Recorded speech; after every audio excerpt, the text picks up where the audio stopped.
ముక్తిని చేరుకునేందుకు ఎన్నో మార్గాలున్నాయి. అది సంపూర్ణమైన శక్తి ద్వారా సాధ్యం,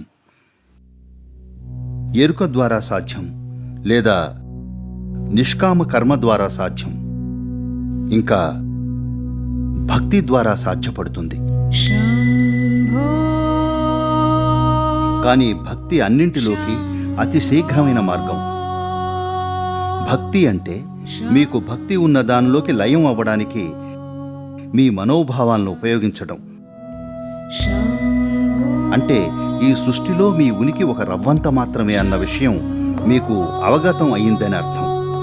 పరమోత్తమ సత్యాన్ని తెలుసుకునే ఏకైక మార్గం, దానిలో ఒకటై కలిసిపోవడమే. సముద్రాన్ని తెలుసుకునేందుకు మార్గం సముద్రంలో ఉప్పుగా మారిపోవడమే. భక్తి అంటే అర్థం ఇదే.